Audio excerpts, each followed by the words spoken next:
बहुत समय पहले की बात है। कासगंज नामक एक सुंदर सा गांव हुआ करता था। उस गांव में एक लकड़हारा रहता था जिसका नाम रामू था। रामू बहुत ही ईमानदार और मेहनती था। वह हमेशा अपने काम से खुश रहता था। उसके पास ज्यादा पैसे नहीं थे, लेकिन वह अपनी जिंदगी से संतुष्ट था। रामू के परिवार में उसकी पत्नी और उसके 2 बच्चे थे। रामू सेठ लालचंद के यहाँ लकड़ी काटने का काम करता था और लकड़ी काटने के बदले में सेठ लालचंद रामू को पैसे देता था, जिससे रामू और उसके परिवार का जीवन व्यापन होता था। सुमन, मैं काम पर जा रहा हूँ। आज बहुत देर हो गया है, तो तुम बच्चों को स्कूल छोड़ आना। जी, स्कूल तो मैं छोड़ आऊंगी, लेकिन मोनू और चिंकी पिछले 2 दिन से कह रहे हैं कि उनके स्कूल की टीचर स्कूल की फीस मंगा रही है। हाँ, तो जाकर दे आओ ना स्कूल की फीस। अजी कहाँ से दूं? आप जो पगार लाते हैं उसमें मुश्किल से तो घर चल पाता है। अब उतनी सी तनख्वाह में मैं बच्चों की फीस का इंतजाम कैसे करूं? अजी मैं एक बात आपको साफ साफ कह देती हूँ, आप सेठ लालचंद जी से पगार बढ़ाने की बात कहिए। दिन पर दिन खर्च बढ़ता जा रहा है।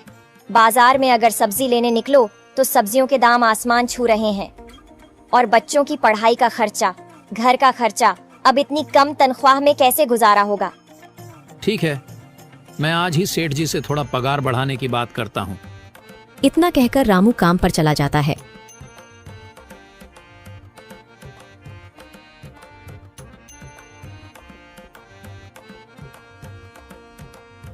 अरे भाई, आज तो पगार का दिन है।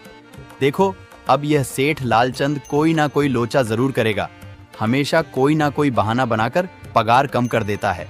और अगली बार तो मेरी आधी पगार काट ली थी, यह कहकर कि जो मैंने लालचंद जी से 200 रुपए उधार लिए थे, उसका ब्याज बढ़कर 1000 रुपए हो गया है। इसलिए मैं तुम्हारी पगार में से 1000 रुपए काट रहा हूँ। हाँ हरिया भाई, तुम एकदम ठीक कह रहे हो। ये सेठ लालचंद ना एक नंबर का चालाक और लालची इंसान है। एक तो दुगुना काम ले लेता है और बदले में पैसे भी पूरे नहीं देता। हाँ भाई, मेरे भी अगली बार सेठ लालचंद ने पगार काट लिए थे। मैंने बस 2 छुट्टी ली थी जब मेरी बिटिया बहुत बीमार थी, और इस लालचंद ने इस बात का फायदा उठाकर मेरी पूरी आधी पगार काट ली। हे भगवान, बस सेठ जी इस बार मेरी पूरी पगार दे दें। बच्चों के स्कूल की फीस भी भरनी है। ऐसे सभी लकड़हारे अपने काम पर लग जाते हैं। काम करने के बाद सेठ लालचंद के पास जाते हैं। सेठ जी, महीना पूरा हो गया है, हमें हमारी तनख्वाह दे दीजिए। देखो भाइयों, अभी मेरे पास तुम्हें देने के लिए पैसे नहीं है। अभी माल नहीं बिका है, सारा माल गोदाम में ही पड़ा हुआ है। कल या परसों तक तुम्हें तुम्हारी तनख्वाह मिल जाएगी। पर सेठ जी, अभी हमारे पास बिल्कुल पैसे नहीं बचे हैं। घर का भी सामान लाना है, बच्चों की फीस भरनी है। अरे मैंने कहा तो सही, 1-2 दिन और रुक जाओ, कल या परसों तक पैसे मिल जाएंगे। अभी मेरे पास पैसे नहीं है। सभी लकड़हारे निराश मन से अपने अपने घर आ जाते हैं। अजी क्या हुआ? इस बार कितना पगार मिला है? सुमन, अभी कोई पगार नहीं मिला। सेठ जी ने कहा है कि 1-2 दिन में पगार मिल जाएगा। पगार नहीं मिला? आपको तो पता है ना, बच्चों की फीस भरनी है। इनकी स्कूल टीचर ने आज साफ साफ चेतावनी दे दी है कि अगर कल फीस नहीं लाई तो बच्चों को घर पर ही बिठा लेना। अब बताओ मैं क्या करूं? मैं क्या करूं सुमन, ये सेठ जी समय पर कभी पैसे देते ही नहीं है। अब तो बस हम इंतजार के सिवा और कुछ नहीं कर सकते। 1-2 दिन की बात है, देख लेते हैं।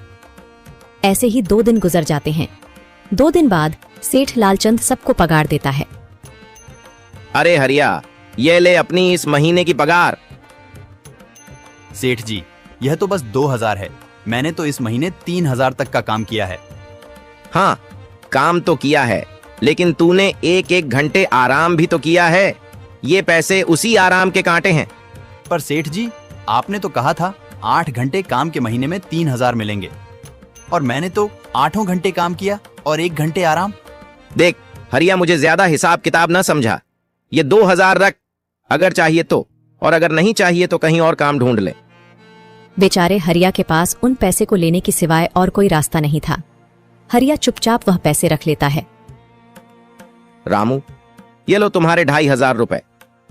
पर सेठ जी, 2500 क्यों? मेरे तो पूरे 3000 बनते हैं ना। मैंने तो कोई छुट्टी भी नहीं की और ना ही कोई आराम। मैंने तो अपना सारा काम समय पर किया है। हाँ, समय पर तो किया है, पर इस समय बाजार में लकड़ियों का दाम काफी सस्ता हो गया है। इस वजह से अभी तुम्हें भी पगार कम ही मिलेगी जब तक लकड़ियों का दाम नहीं बढ़ता। पर सेठ जी, बात तो 3,000 की हुई थी ना, अब 2,500 में मैं कैसे घर चलाऊंगा? बच्चों की स्कूल की फीस भी भरनी है सेठ जी। इस बार आप पूरे पैसे दे दीजिए। 2,500 ही मिलेंगे तुझे। यहाँ काम करना है तो कर, वरना कहीं और काम ढूंढ ले। बेचारे हरिया के पास उन पैसे को लेने के सिवाय और कोई रास्ता नहीं था।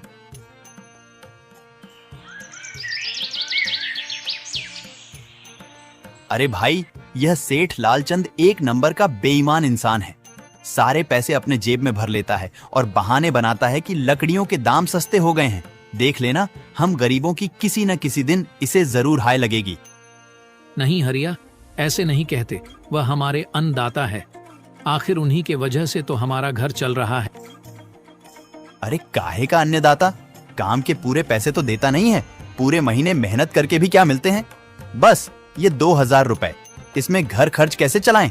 ऐसे तो हम कभी तरक्की नहीं कर पाएंगे। और हम कर भी क्या सकते हैं हरिया? हमें लकड़ी काटने के सिवा और कोई काम कहाँ आता है? और कोई काम खोलना भी चाहे तो उसके लिए हमारे पास इतने पैसे कहाँ हैं? अब जो भी हो, हमारा तो बस ये सेठ लालचंद ही सहारा है ना। कुछ देर बातें करने के बाद अपने घर की ओर निकल पड़ते हैं। जी आ गए आप। कितनी पगार मिला है? सुमन, इस बार सेठ जी ने बस 2,500 रुपए ही दिए हैं। बस 2,000? इतने में कैसे घर चलाएंगे? बच्चों की फीस में ही 1,000 रुपए निकल जाएंगे। फिर 1,500 में क्या क्या करेंगे? अब मैं क्या कहूँ सुमन, अब तुम्हें इसी में ही गुजारा करना होगा। तुम सबसे पहले बच्चों की फीस भर देना, इसके बाद बाकी का मैं देखता हूँ। अजी आप क्या देख लोगे? सेठ जी से पूरे पैसे तो मांगे नहीं गए आपसे? नहीं सुमन, मैंने सेठ जी से पैसों के लिए कहा था, पर सेठ जी ने साफ इनकार